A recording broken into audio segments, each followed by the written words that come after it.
Imagine standing at a grave in the silence of a Korean autumn morning, the kind of morning where the air is so still, it feels like the world itself is holding its breath. You have done this every week for 3 years. You know the sound of the gravel under your shoes. You know which flowers the groundskeeper replaces on Tuesdays. You know the precise angle of the light when it hits the photograph on the headstone. And how, for just a few seconds each morning, your son seems almost alive inside that frame. Now imagine that on this particular morning, something is different. There are 2 small children standing at your son's grave, a boy and a girl, 3, maybe 4 years old. They are holding a single white chrysanthemum between them, the stem slightly bent because neither one wants to let go. And they are talking to the photograph, not crying, not afraid, just talking, the way children talk to things they don't yet understand they've lost.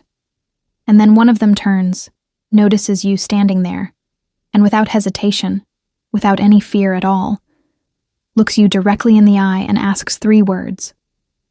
3 words that will bring a man who has survived the death of his son, the collapse of his first marriage, and 30 years of ruthless business entirely to his knees. This is that story. If this is your first time here, welcome. Subscribe and hit the bell so you never miss a story. And when you're done watching, tell us in the comments. What would you have done if you were him? Min Seok-jang turned 63 in the spring, and he did not celebrate. There was a cake. His housekeeper, Mrs. Park, made one every year, chocolate with white icing, because it had been his son's favorite. But Min Seok ate exactly 1 slice and then returned to his study and did not come out until morning. He was not a man who felt sorry for himself. 63 years had given him an empire, construction, real estate, a logistics company that his grandfather had started with a single truck, and that Min Seok had grown into something that moved through 4 countries like a quiet, unstoppable tide. He had more money than he would ever spend. He had a penthouse in Seoul with a view that made guests go silent at the window. He had respect, influence, a name that opened doors before you even reached them. What he did not have was his son. Jae-won had died 3 years ago, in the first week of October, at 31 years old. An aggressive cardiac event, sudden, inexplicable in a young man who had never smoked, who ran half marathons, who ate well and slept enough and laughed easily. The doctors used words like idiopathic and unpredictable, which were, Min Seok had come to understand, the medical profession's way of saying, we don't know why, and we're sorry, and there is nothing you could have done. There was nothing Min Seok hated more than things he could not control. And grief, it turned out, was the most uncontrollable thing in the world. He visited the grave every Wednesday and every Sunday without exception. His driver knew the route. The groundskeeper knew to leave him alone. He brought flowers, always white chrysanthemums, because Jae-won had once said they were the only flowers that looked like they meant something. And he stood in the silence and he talked. Not to God, not to the air, not to himself, to Jae-won. He talked about the company, about the news, about things that had made him think of his son that week. He talked the way a man talks when he has too many words and nowhere left to put them. He had been doing this for 3 years, and in all that time, he had never once encountered another person at the grave, until the last Wednesday of October. He heard them before he saw them. Laughter, high and bright, the kind that carries through open air without trying. And then a voice, smaller, lower. A little boy's voice, very serious, saying something about flowers. And then a little girl's voice, higher, faster, correcting him. Min Seok slowed his steps without meaning to. He came around the row of stone markers and stopped completely. 2 children stood at his son's grave, small enough that the headstone came to their chins. The boy held a white chrysanthemum, bent at the stem, the petals slightly crushed from small fingers, and the girl was pointing at the photograph embedded in the stone with the focused authority of someone who has explained something many times before and intends to explain it once more. Behind them, a few steps back, a woman stood watching. She was not looking at the children. She was looking at the photograph on the stone, and her face held an expression that Min Seok recognized the way you recognize a song you haven't heard in years. Grief, yes, but the particular kind that has been lived with long enough to become something quieter, something that has learned to sit still. He did not know her. He had never seen her before in his life. But the children were at his son's grave, holding his son's flowers, and that fact rooted him to the spot with a confusion so complete, it felt almost like vertigo. It was the girl who noticed him first.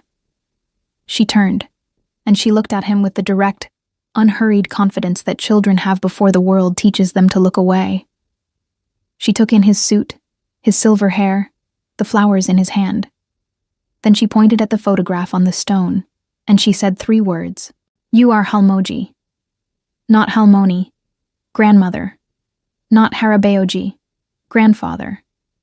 She had the word slightly wrong, the way a child gets a word wrong when they have only heard it and never had occasion to use it. But the meaning was clear enough. Are you family? Minseok could not speak. He was not a man who lost his words. He had given speeches to boardrooms, to press conferences, to government ministers. He had stood at his son's funeral and delivered a eulogy without breaking. Not because he was cold, but because Jaewon had asked him once, in a conversation neither of them knew was foreshadowing anything, to please not cry at his funeral.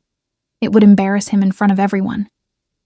But 3 words from a child who did not know who he was collapsed something in his chest that he had not known was still standing.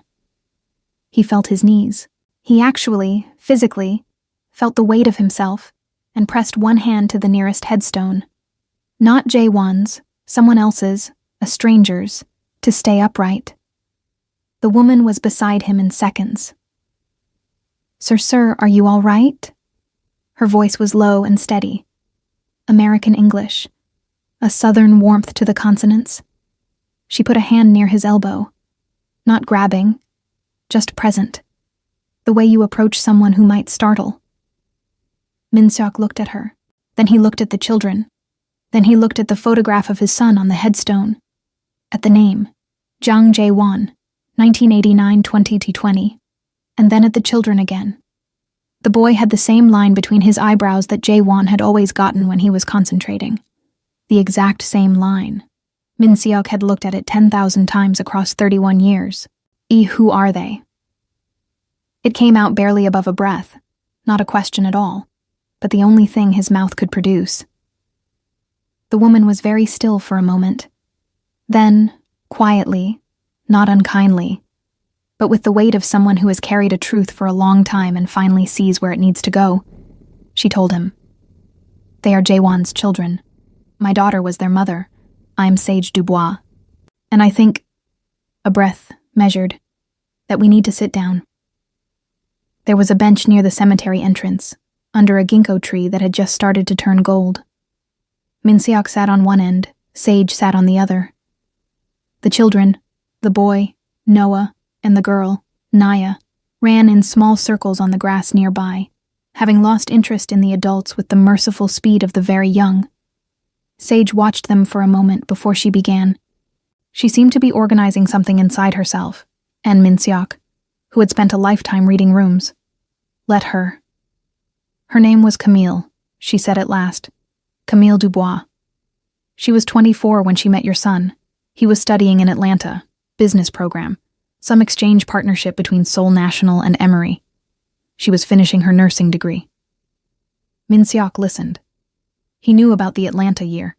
He had sent Jaewon there himself, had thought it would broaden him, and it had, though not in the ways Minseok had imagined.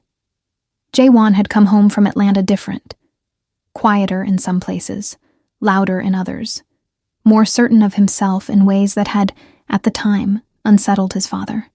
He had not known there was a girl. He had not known because Jaewon had not told him. And Jaewon had not told him because Minseok understood this now with a clarity that came too late and too sharp. He had known what his father would say. They were together for almost 2 years, she continued, her hands folded in her lap. Still, he went back to Korea. I don't know everything that happened between them. Camille didn't give me all of it. But I know she loved him. And I know it ended. And I know it ended because his family made it very clear, through channels he should have been man enough to close himself, that a future with her was not the future they had planned for him. She stopped. A pause that held 31 flavors of grief. He did what sons do when they are not yet brave enough. He let it happen.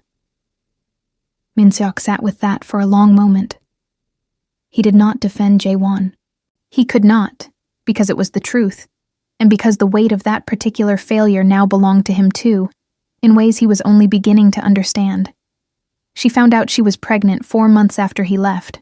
She tried to reach him 3 times. The last time, someone at his office told her Mr. Jang was not available and would not be contacting her. Sage exhaled slowly, as if releasing something she had been holding for years. I don't know if that was him or someone around him. I genuinely don't know. But she stopped trying after that. Min-seok thought about the assistant Jae-won had had in those years. Efficient, protective, sometimes overzealous. He thought about how easy it would have been, how devastatingly easy, for a message to disappear. He thought about all the things that had happened because of a message that disappeared. The twins were born in July 2020, Sage continued. Camille had a hard pregnancy.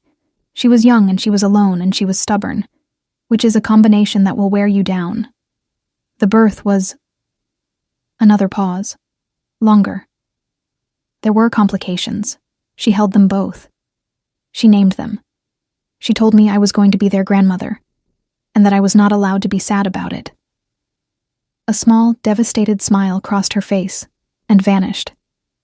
She passed 18 hours after delivery. The ginkgo leaves moved in the wind. Min-seok had been to many funerals. He understood the architecture of loss by now, how it arrived, how it settled, how it changed the shape of rooms and silences and ordinary days. But sitting on this bench in this Korean cemetery, listening to a woman he had never met describe the death of a daughter he had not known existed, while his grandchildren chased each other across the autumn grass, he felt a specific quality of grief he had no name for. All the years that had passed while he sat at Jae-won's grave and did not know. Jae-won never knew. It was not a question. He was already gone by then. He died in October. The twins were born in July. He never... Sage stopped. No, he never knew. So his son had died not knowing he was a father, and his grandchildren had grown their first 3 years of life not knowing they had a grandfather. And Sage Dubois had raised 2 children through infancy and toddlerhood completely alone, carrying the full weight of 2 losses, her daughter and the man her daughter had loved, without once reaching out to ask for help. Why did you come here? Min-seok asked. To Korea. To the grave. Sage looked at the children for a long moment. Naya started asking about her dad last month. She's the one who asks. Noah just listens and takes it in, but Naya asks. She wanted to know where he was buried. She wanted to bring him flowers. And I decided... She exhaled slowly. I decided that whatever happened between their parents, those children deserve to know where their father is. They deserve to be able to come here, to have this. Min-seok said nothing. There was nothing to say that would be adequate. Naya had stopped running. She had come back to the bench and was now standing in front of Min-seok with her hands clasped behind her back, studying him with the comprehensive attention that small children and very wise old people share. You were crying before, she informed him, at the picture. I was. His accent shaped the words warmly, and she didn't seem to notice or care. That's okay. She delivered this with the authority of someone who has thought deeply about the matter. Halmoni cries there too. But she says crying is just love that has nowhere else to go. Min-seok looked at Sage. Sage was looking at her granddaughter with an expression that contained entire volumes. And Min-seok, for the first time in 3 years, felt something shift. Not heal, not close, but shift, like a door that has been sealed for too long, finally admitting a thread of light underneath it. They exchanged numbers before leaving the cemetery. Min-seok suggested it carefully. watching Sage's face for what it would tell him, and her face told him she had expected this and was not afraid of it. She was staying in Seoul for 5 days, a guest house near Insadong, not the kind of place his world usually intersected with, which was precisely why he found himself, 48 hours later, sitting across a table from her at a small restaurant she had chosen, watching her read the menu with the focused patience of someone in an unfamiliar language who refuses to be flustered. The twins were not with her.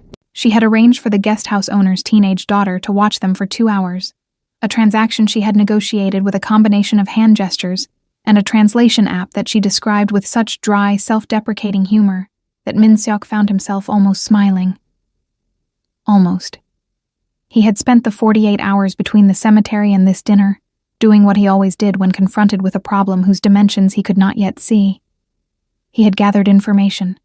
He knew now that Sage Dubois was 58 years old, that she had raised Camille alone after her own marriage ended when Camille was 7, that she had worked for 26 years as a labor and delivery nurse, a detail that saddened him with a quiet, terrible irony before retiring early when the twins were born, because there was no other way to care for them, and she was the only one there was. She lived in Atlanta, in the same house she had bought when Camille was 9, in a neighborhood that had changed around her while she stayed. She had not remarried. She had not, as far as any available information suggested, asked for help from anyone. He understood her, Min-seok thought, better than she might have been comfortable knowing. I want to support the children. He waited until the food had arrived, and the preliminary courtesies had been observed. 63 years had taught him that directness, delivered with appropriate respect, was always better than circumlocution.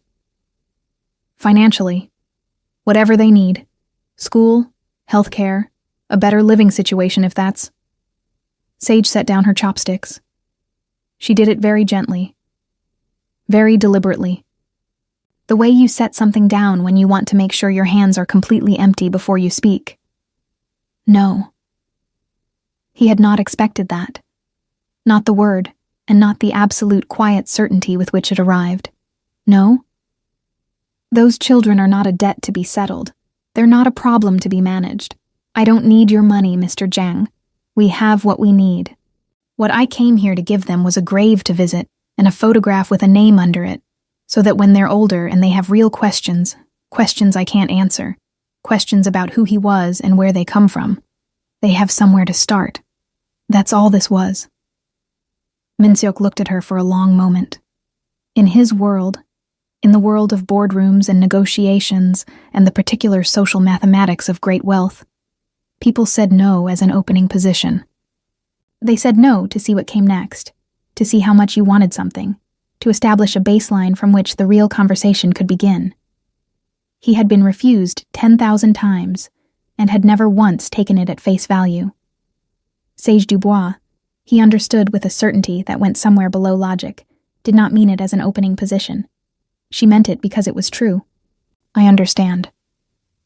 A beat, and then, because it was also true. That surprises me. The corner of her mouth moved, not quite a smile, but the structure of one. I imagine it does. Most people. I'm not most people. Not unkind, simply accurate. And those children are not currency. They're my daughter's children, and they're your son's children, and they are going to grow up knowing they were wanted and loved by the people who are still here. That doesn't cost anything. Min-seok absorbed this. He was not accustomed to being corrected. He was not accustomed to someone looking at what he had offered, which, in most contexts, would have been considered extraordinary generosity, and finding it beside the point. He was not accustomed to sitting across from a woman he had met 2 days ago, and feeling, with unusual clarity, that she was seeing him more accurately than most people he had known for decades. It was deeply uncomfortable. It was also, if he was honest with himself, and 63 years had made him, in his private hours, relentlessly honest with himself. One of the most interesting things that had happened to him in a very long time. What do you want, then? He asked. From me. From this. What did you imagine would happen when you came here? Sage was quiet for a moment. I imagined a lot of things, she said finally. I didn't imagine you. I thought you'd be... She paused, choosing carefully. I thought there would be lawyers. I thought someone would tell me you were unavailable. I thought the money offer would come with conditions. She picked up her chopsticks again. I didn't think you'd be the one sitting at the grave. I'm always the one sitting at the grave. She heard the weight in that. He could see her hear it. Then that tells me something about you, she said quietly. That matters. They did not plan to spend the remaining days together. It happened the way things that are meant to happen sometimes do, sideways, without ceremony, through a series of practical coincidences that were not entirely coincidences. The morning after the restaurant, Min Seok sent a car to take Sage and the children to the National Folk Museum, because she had mentioned wanting to take them somewhere they could understand where their father had come from. He did not go with her. He sent a car, and a note, and a name, a young woman on his staff who spoke excellent English and knew every room of the museum by heart, and who had been told only that she was accompanying guests of the family. He expected that to be the extent of it. Instead, Sage called him from the museum courtyard at 11 in the morning. From the background sound, he could hear Noah's voice explaining something very seriously to someone who kept saying, yes, yes, tell me more. And Naya laughing with the abandon of a child who has temporarily forgotten to be in a foreign country. Your staff member told Noah that your son used to come here as a boy. There was something careful in her voice, something that was asking without asking. Is that true? He loved it. The answer came before he had decided to give it. The folk village section. He used to pretend he lived in a different century. He had very specific opinions about which house he would have chosen. A silence. Would you... She stopped. Started again. If you're not busy, I know you're busy, but Noah is asking questions that I don't know how to answer. About the houses. About what life was like. And you'd know, I'll be there in 20 minutes. He was there in 15, which was the only answer that mattered. Noah, it turned out, had inherited something from his grandfather that skipped the generation entirely and landed with full force in a 3-year-old. A need to understand how things worked. He wanted to know how the old houses were built, why the roofs curved, how people stayed warm, why the well was in that particular spot. Min Seok answered every question with the kind of patient specificity he had rarely deployed in his personal life, and found that it was, unexpectedly, disarmingly, the most enjoyable 2 hours he had spent in longer than he could calculate. Naya held his hand for the last 20 minutes of the visit. She simply reached up and took it, without asking, the way children take things they have decided belong to them. And Min Seok, who had not held a small hand in his since Jaewon was 4 years old, walked through the rest of the museum courtyard, holding on with a grip that was probably too tight, and said nothing, and looked straight ahead, and was grateful, desperately, surprisingly grateful, for the presence of a tiny person who had decided he was safe. That evening, at his suggestion, they had dinner at his home. Mrs. Park made a feast. She had been informed, tersely, that there would be guests, 2 children and a woman, American, and she had interpreted this instruction with the particular creative latitude of a housekeeper who has watched a man eat alone for 3 years and considers it a personal failure. There was japchae and bulgogi, and a mild dagalbi that she had carefully adjusted for children and for foreign palates, and a dessert that involved strawberries and cream and small cookies that Naya ate 4 of before anyone noticed. Noah fell asleep on the living room couch at 8 o'clock, between 2 decorative cushions, with his shoes still on. Sage and Min Seok sat at the kitchen table, while Mrs. Park quietly washed up and pretended not to be listening. Tell me about him. She had a cup of barley tea in her hands, and the kitchen light made everything warm. As a boy, as a young man, tell me something I can give them someday. And Min Seok talked. He talked for a long time. He talked about the boy who had refused to eat anything green until he was 9, and then abruptly decided vegetables were acceptable. About the teenager who had learned guitar badly and with tremendous enthusiasm. About the young man who had called from Atlanta one Sunday. Just to call, he had said, just because it was Sunday, and had talked for 40 minutes about a jazz bar he had found, and a city that moved differently than Seoul, and how he felt, sometimes, like he was just beginning to understand what the world was actually made of. Sage listened to all of it. She did not take notes. She just listened, the way someone listens when they know they need to carry something intact for a very long time. When he finished, she sat quietly for a moment. He sounds like someone worth missing. He was. Camille was too. A silence that was, for the first time, not empty. I know that, quietly, without reservation. From everything you've told me, I know that. She looked at him then, really looked at him, and he did not look away, which surprised them both. Her flight was early on a Friday. The cab came at 5:30 in the morning, in the dark, while the city was still doing the slow, reluctant business of waking up. Min-seok had not planned to be there.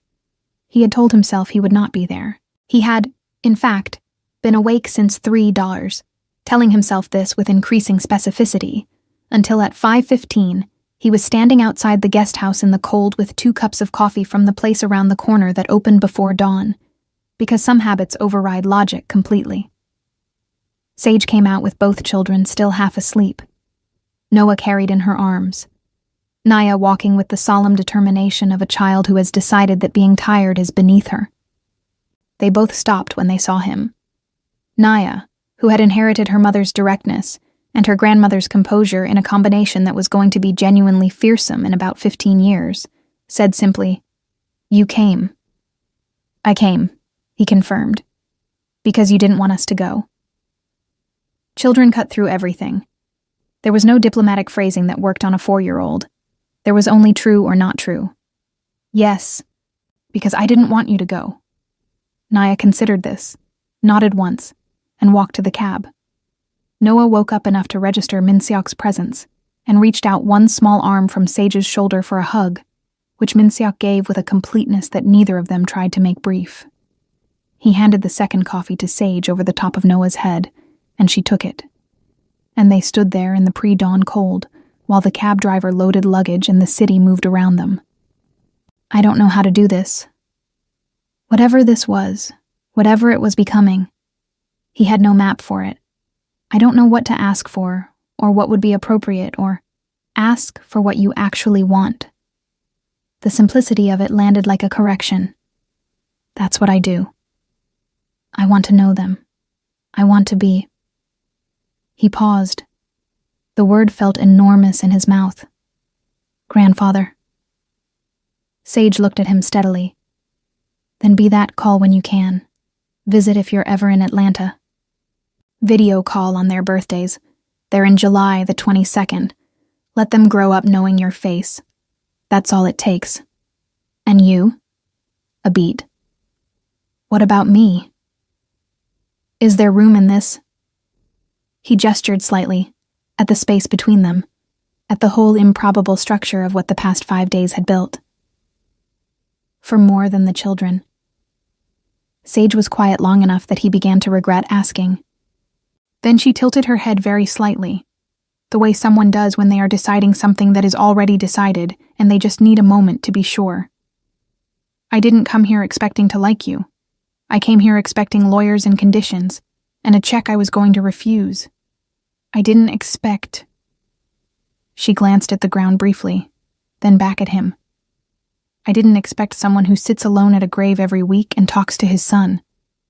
I didn't expect someone who answered every single question that child had about roof architecture for 45 minutes without once looking at his phone." Min-seok almost smiled. The questions were not unreasonable. "No." Her voice was different now, softer, which he was coming to understand was not something she handed out easily. They were not. The cab driver cleared his throat. Sage shifted Noah to her other arm and picked up her carry-on. "Call when you can." "And Jang Min-seok." He waited. "Thank you for coming to the grave every week. For all 3 years you didn't know. I think that mattered, even when no one was watching." She got into the cab. He stood on the pavement until the taillights disappeared. Then he finished his coffee, alone, in the dark, and felt something he could only describe, to himself, privately, in the silence of his own chest, as the beginning of something. He called the following Sunday, because Sunday was the day he visited the grave, and he had fallen into the habit, without meaning to, of narrating the visits. She picked up on the second ring. He heard, in the background, the specific chaos of a household containing 2 4-year-olds on a weekend morning, cabinet doors, some kind of disagreement about a toy, a cartoon at a volume that suggested the television was being used as ambient noise rather than active entertainment. I'm at the grave. A pause, the kind that carries weight across an ocean. I brought extra flowers, 2 smaller ones, from Noah and Naya. The sound of a door closing. She had stepped somewhere quieter. That's kind. Her voice held the texture it got when she was moved, but not about to make a production of it. They'll want to know that. I thought I could tell them myself, on a call. They'd like that. Tomorrow, in the evening, your time, tomorrow works. And so it began.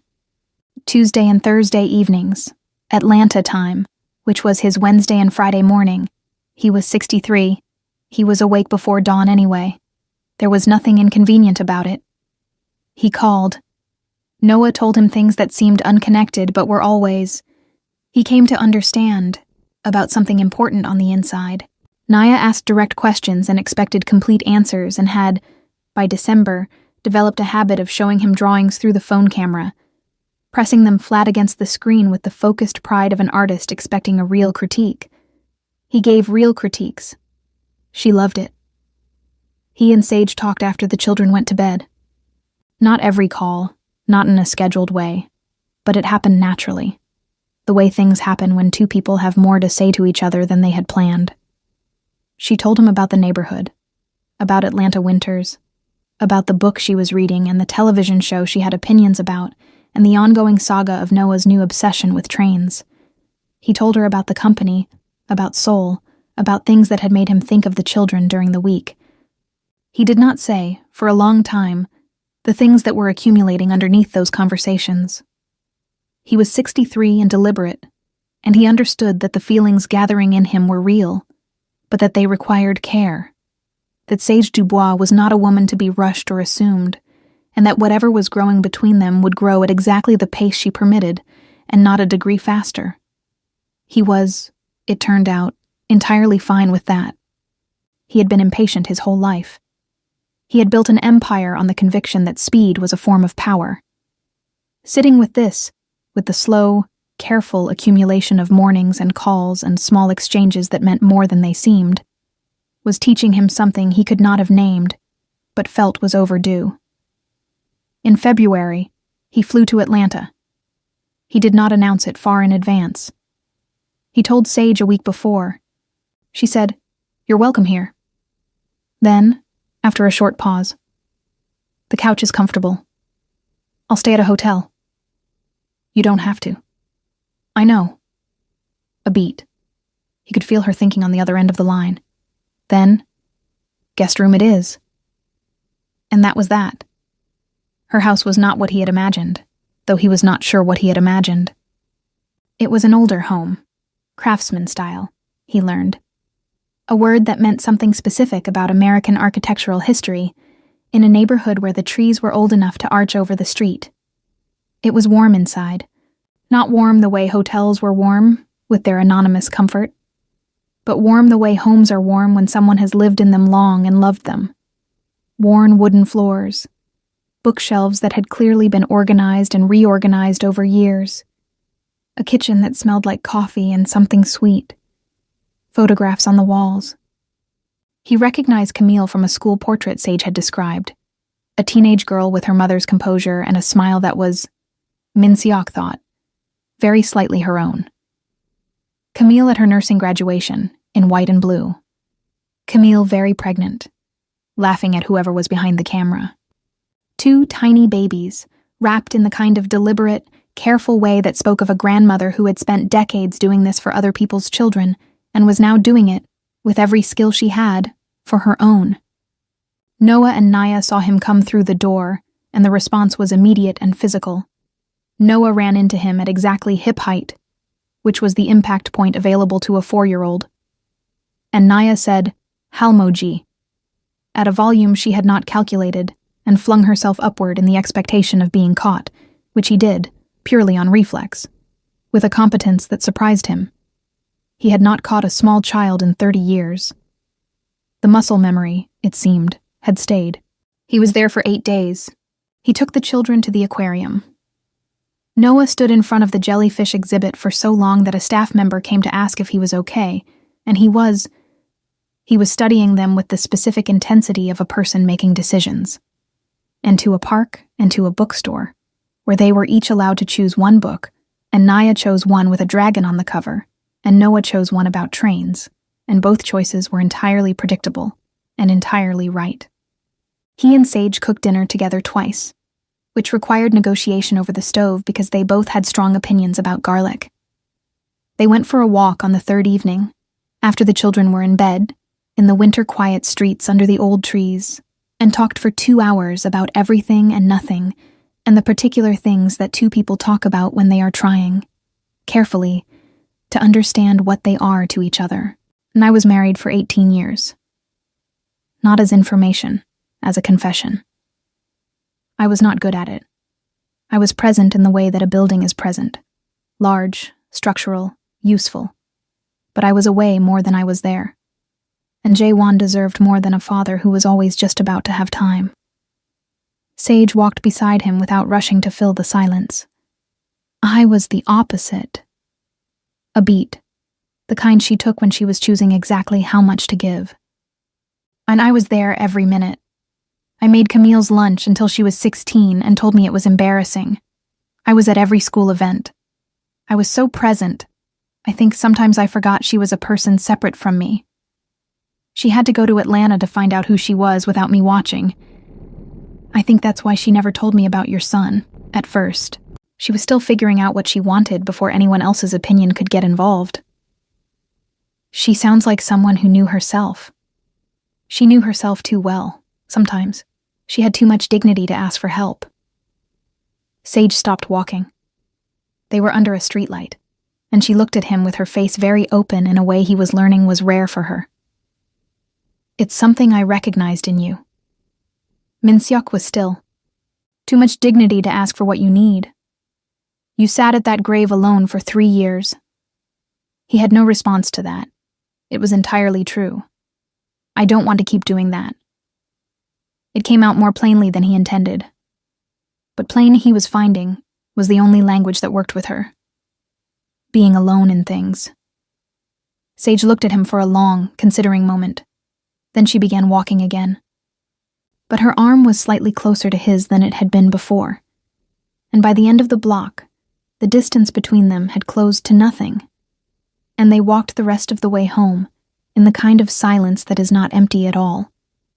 He did not kiss her before he left Atlanta. He wanted to. He understood that she knew he wanted to, and that she was not saying no. She was saying not yet, or more precisely, she was saying, make sure, and then come back, and we will see. He made sure on the flight back to Seoul, 30,000 feet over the Pacific, with a business class seat and 12 hours of uninterrupted thought. He was sure. He was 63 years old, and he had spent his whole adult life being sure about the wrong things. About the primacy of work, about the separateness of professional and personal, about the particular loneliness that he had come to mistake for discipline. And now he was sitting in the dark above the ocean, thinking about a woman who had refused his money without flinching, who had cried exactly once in his presence, and only because her granddaughter said something true, who argued about garlic, and returned every email he sent with the same unhurried thoughtfulness with which she seemed to approach all things. He called from the Seoul airport before he even got in his car. It was midnight in Atlanta. She picked up. You should be asleep. I was awake. A pause. He found he could not quite organize the sentence he had composed on the plane, which had seemed very sensible at 30,000 feet and now felt insufficient. So instead, I want to come back in the spring. Then come back in the spring. And I want... He stopped. Started again. He had given speeches to boardrooms. He had delivered a eulogy. I want to know what this is, Sage, between us. I want to... Min Seok. Yes. I know what this is. Her voice was quiet and certain and entirely her. I've known since the museum, when you told Noah about the roof architecture. He exhaled. And I am 60 years old, and I am not going to pretend I'm not afraid of it. But I'm also not going to pretend I don't want it. He sat down on a bench in the Seoul Airport arrivals hall, in his good suit, with his carry-on at his feet, and held the phone with both hands. Then we will be afraid together. That seems manageable. On the other end of the line, Sage Dubois laughed, a real laugh, full and unguarded, not the controlled near smile he had worked so hard to earn in 5 days in October. A laugh like something opened. Get some sleep, and call me on Tuesday. On Tuesday, he confirmed. He slept better that night than he had in 3 years. Children understand more than adults tell them, and less than adults fear. By April, 6 months since the cemetery, 2 months since Atlanta, Noah and Naya had developed a sophisticated understanding of their family's geography. They knew they had a grandfather in Korea, which they called the place where the flowers are, because they had been there in autumn when everything was turning. They knew he called on Tuesdays and Thursdays. They knew he was the person who answered questions about how things were built without acting like the question was too small. They knew, with the particular certainty of children who have been loved consistently, that he was reliably present, and reliable presence, to children who have known loss, is a form of love they can feel in their bones before they have words for it. They knew something else too, because children always do. One Tuesday evening in April, after Min Seok had said goodnight to both of them and the screen showed only Sage, Naya's voice floated in from the other room with perfect timing and no sense of irony. Is Halmoji your boyfriend? Halmoni? Sage's expression on the screen moved through approximately 7 things in about 2 seconds. Min Seok said nothing, mostly because he was trying not to laugh. Naya, Sage called back. Go to sleep. That means yes, Naya called back, and then there was the sound of a door. Sage looked at the screen. Min Seok looked at the screen. Both of them were working very hard to be adults about this. She's not wrong. She's 4 years old. She's very perceptive. She's a chaos agent in princess pajamas. Also that, he agreed. But not wrong. Sage pressed her lips together, which did not entirely succeed in keeping the smile down. No, not wrong. He came back in May. This time he brought them to Seoul. He arranged it carefully, not as a display of resources, though the apartment he put Sage and the children in was beautiful and full of light, overlooking a small garden that was in full bloom. Carefully, meaning, he asked what they needed rather than deciding. He asked Sage what the children could handle and what would overwhelm them. He asked what she wanted to see, not what he wanted to show her. He was learning, with effort that he did not resent, the difference. They went back to the cemetery on the first full day. It was different now. The twins were nearly 5. Their birthday was in July, and they were in that particular late stage of 4 that feels like standing on a threshold, everything slightly larger than it was a month ago. Naya laid flowers with a seriousness that was all her grandmother's. Noah stood quietly for a long time, and then said, in the conversational tone he used for his most important thoughts, I think he would have been good at trains. No one said anything to this. It simply sat in the air among them, true and enough. Min Seok put his hand on Noah's shoulder, and Noah leaned into it slightly. And that was everything. Later that day, at his house, Mrs. Park had made enough food for 12 people and showed absolutely no regret about it. Naya informed Min Seok that she had decided he should move to Atlanta. Is that so? You could have a room. Noah and I talked about it. We would give you the one with the window. The guest room has a window, Sage noted, not looking up from the glass of water she was refilling. The big window, Naya clarified. Min-seok looked at Sage. Sage looked at him. Something passed between them that was not quite a decision. It was too early for decisions, and they both knew it. But was the shape of one, the outline, the place where a decision might eventually rest. That's very generous of you, Min-seok told Naya. I will think about it seriously. Halmoni says when you say you'll think about it seriously, it means yes. Naya pressed. He looked at Sage. I do not say that, delivered in the tone of someone who possibly says that all the time. Min-seok put down his fork and laughed. A real laugh, the kind that goes all the way up, the kind he had not produced in 3 years. Mrs. Park appeared in the doorway, startled, and then retreated, smiling, before anyone saw her. The twins turned 5 on July 22nd. Min-seok was in Atlanta for it. He had flown in 3 days before, and he was staying, not at a hotel, not in the guest room, in the house, in the room with the big window, because Naya had been right, it turned out, about quite a lot of things. It had not been a sudden arrangement. It had been a conversation that took place in May, and then again in June, and then again on a Tuesday call that went until 2 in the morning, Atlanta time, and 6 in the morning, Seoul time, during which both of them were more honest than was strictly comfortable and more honest than was strictly planned. What came out of it was not a romantic declaration or a formal agreement. It was something quieter and more durable. A decision to try. A decision to build something at 63 and 58 that they had both, for different reasons, stopped believing was available to them. The company could be managed from a distance for significant periods of time. Min-seok had built it to run well. It was time to let it run well without him in the room every day. He would go back to Seoul regularly. He had obligations, relationships, a grave to visit. But Atlanta had a claim on him now that Seoul had to share. Sage had, characteristically, said very little when he told her this. Then, "You're sure?" Not a question. She did not need the question. She could read him by now. It was an instruction. Be sure. I'm sure. I was sure in February. I was sure on the plane. I am more sure every Tuesday and Thursday than I was the Tuesday and Thursday before. She had nodded, once, as if this completed something. Then, the recycling goes out on Thursday. And that had been, in its way, the most important thing she could have said, because it was the language of ordinary life. A door opening rather than closing. The birthday morning was loud. Naya woke first and woke everyone else. This was, apparently, established tradition.